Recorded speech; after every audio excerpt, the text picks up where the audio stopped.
So Steve Borthwick is very close to picking an England training squad for the Six Nations.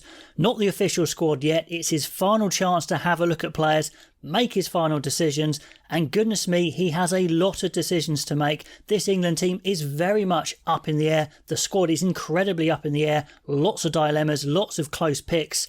Some injuries as well, we'll go through those, but I'm picking a squad that can actually train physically, not guys who are kind of rehabbing from injury, but some big players should be back in time for the Six Nations, and we'll mention them, but I'm not putting them in the squad if you ask why they're not there. So, loose head prop, I'm only taking 2 in the training squad, and that is Beno Obano of Bath, who I think is finally over his bad run of injuries, had a good run of form. He looks quick, he looks strong, he looks powerful, good in the scrum, good in the loose. I think he's now ready. It's been very nearly for him for so long, but Obano's time may be here finally. And then the youngster Finn Baxter from Harlequin. I think those two are a good combo. Ellis Genge and Joe Marler, they are injured, although maybe close to coming back. For Genge, not quite sure over Marler. And more long-term injuries, unfortunately, to Valrapava Ruskin, whose time for England may never come, unfortunately. Bevan Rodd, again, an up-and-coming loose head, is injured again, long-term injury. Maka Vinopola might be someone that Steve Borthwick calls on. I don't think it's a good idea, to be honest, but he is banned at the moment, but might be available or should be available for the first game. So he could go there, but I wouldn't pick him in the training squad. I'd kind of be banking on Genge or Marler or both coming back fit in time, and I'd train for now with Obano and Baxter.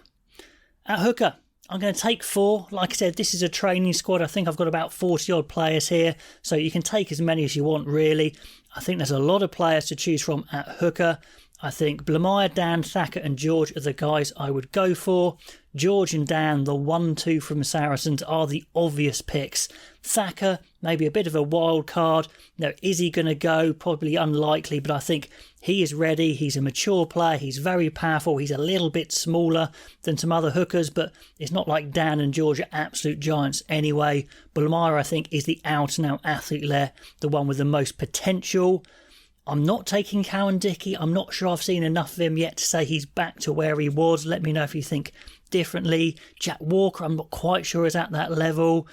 George McGuigan is there or thereabouts, I guess. Dan Frost, the guy I've mentioned a bit at Exeter. But I think Blamire, Dan, Thacker and George, I'd be very happy having a run in a training squad and then probably slimming down to 3 from there. Tight head prop is an area where Borthwick needs to strengthen. I think he could go back to some old stages. Cole, Will Stewart, I'm not quite sure they've got it.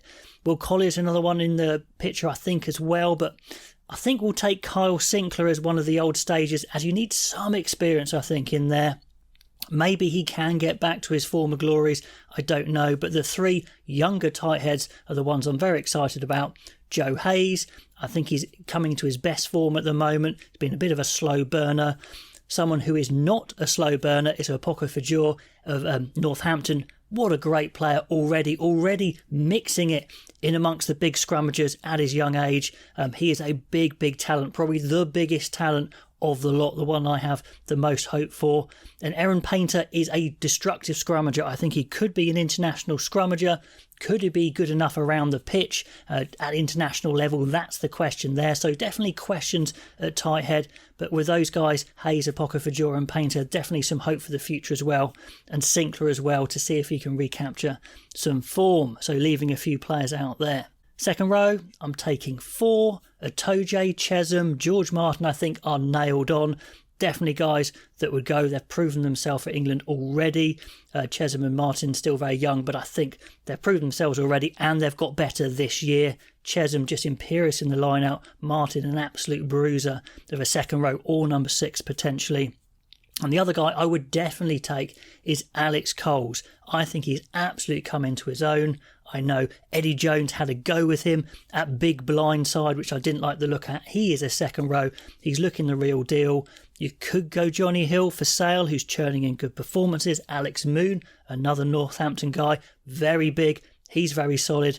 And the huge bulk of Rusi Tuima, I don't think you can be using him in the line out, but if you want to anchor a scrum, he is maybe a guy to go to. But I think I'm very happy with Itoje Chesum-Martin and Alex Coles. Alex Coles, I would love to see in that squad. I'd be pretty upset if he wasn't. On to back row, and I'm taking 8. Alfie Barbary, he is in there as a ball carrier. Could he be an international quality ball carrier? Absolutely. He'll probably have to add maybe a little bit of footwork, that sort of thing to his game as well. But goodness me, if you want a guy to carry ball, get over the gain line, he is the man. Good hands as well, to be fair. Don Brandt had a brilliant season for Harlequins. Can he come back into the England squad and prove he is international quality when it comes just to a grind? That's the question for him. The player of the World Cup, Ben Earl, of course, could play 7 or 8, so he's 100% in. Sam Underhill of Bath has had a good run of form now without getting injured, which is key for him. Still not that old, puts in the tackles. Zach Mercer, maybe he plays 6 for England, I don't know. He's a different sort of 8. They use him a lot passing the ball. For Gloucester, he can get dominated in the contact area. We've seen that a bit, but he's got the talent. It depends how you use him. As a big bruising 7, if you want a big 7, Tom Pearson could be the man. And maybe the up-and-coming 7, the big talent in that group at open side, is actually Guy Pepper of Newcastle. A tackling machine, amazing over the ball, just an out-and-out 7. Plus he's got some good height and a good build on him. He's exciting.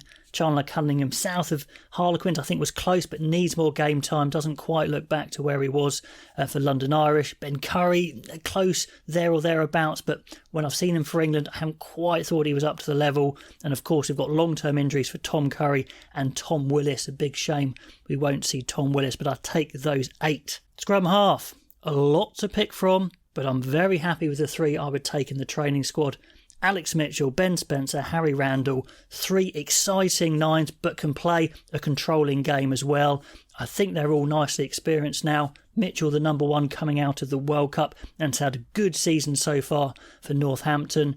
Ben Spencer, so unlucky not to go to the World Cup, is still playing amazingly well. Good kicker as well, good place kicker if you want it. He is in, and Harry Randall can control a game, but incredibly opportunistic. My other guy maybe you'd go for is Danny Kerr, who's still playing some great rugby for Harlequins, but a lot older now, so maybe you do go with the slightly younger guys. Gus Waugh is a good manager. Has he got an outstanding part of his game, or world-class part of his game? I don't know. Rafi Quirk, I think, is still trying to come back there from injury and get some starts for Sale. I think he needs starts to start with, and Van Portfleet's still injured. So very happy with those 3 scrum halves. For fly half, there's only 3 guys in the picture really anyway. Marcus Smith, George Ford and Finn Smith. Finn Smith definitely the most junior of those guys in age and in pecking order, but he can run a game really well. He's a good all-rounder, but I think he's not going to be troubling Smith and Ford. Maybe in the final squad they only take Smith and Ford and maybe someone else to cover, maybe a George Furbank. Centres, lots of big decisions here. Tuolangi is out. What are they going to go for? Well, the 2 12s I think I'm going to go for are Ollie Hartley of Saracens. Still very early days for him, but England need to develop big, strong, powerful 12s, and I think he might be the closest thing they have. Ollie Lawrence can play 12. He is powerful, but he's better at 13, but I think he's kind of in there as a 12. You could take Seb Atkinson at 12 from Gloucester, but I just don't think I've seen enough of him to say he would dominate at international level. Same with Max Ajomo, same with Dan Kelly there, although they're all very close. Tommy Freeman is the guy I'm incredibly excited about, who could play 13, could play back 3, maybe even 12 as well. Will Joseph, the youngster for Harlequins, is getting better and better and better, so he's there like Hartley and a bit of a younger player. And Henry Slade gets in there. I hadn't picked him before, but his form is just undeniable. He's got amazing skills. He goes through gaps. He spots interceptions. He's not a power monster, but there are other power guys in there. Is he going to start for me for England? I don't know, but his form is so good, plus his experience, I think he makes it there on merit. Back 3-wise, the fullbacks I would take are Freddie Stewart and George Furbank. I think Furbank gets in there on merit, on form. He had a rough start for England. Can he come back and prove his quality? Maybe as a bit of a utility player as well, but he has been very dangerous for Northampton. Another Northampton fullback I've been raving about is George Hendy, but he's got himself injured, which is a real shame. Josh Hodge is injured for Exeter, which is a shame because he's a hell of a talent. Henry Arundel, we know, is of course not available now, having re-signed for Racing. So that's a shame, although he will get some great experience there and hopefully come back to England before the next World Cup a much better player. So something to look forward to, we hope. Now, what wingers would you take alongside that? There's a lot of guys in the frame. I think you take Anthony Watson. He is world class at his best. Of the big guys, kind of Roebuck, Hassel-Collins, those guys, Lewis Liner, I think you take Joe Thokanasiga. He has been so impressive for me. He's improved his game. He's massive. He's powerful. He's not express, but he's by far the biggest of the lot. And I don't think Hassel-Collins or Lewis Liner or Roebuck are absolutely express pace. Let me know if you think I'm wrong. So I'd absolutely take Thokanasiga. And then I'd take some absolute pace because I think you need some in that team. And Radwan is possibly the quickest guy that England have. His defence, some other areas of his game have come into question, although I don't think he's quite as bad as some people say, and he's definitely worth another look. And like I mentioned, Roebuck, Hassel-Collins, Liner, they're close. Joe Carpenter of Sale, Caden Murley of Harlequins, incredibly close, could have them as well. But yeah, those are the 5 guys I'm going for. And I would take Elliot Daly as a utility player who could play fullback, wing, or 13. I still think he's going to be very useful for England. So that's the England training squad I would go with before it gets whittled down. Maybe some players come back into it after they've recovered from injury. Let me know if you agree, or there's some players you would drop out and put in. I didn't want to put too many in because you want to get some good reps when you're training. So yeah, love to know what you think. If you like these sorts of videos and want to follow this channel throughout the Six Nations, please do subscribe, like the video. That would be awesome, and I'll catch you next time.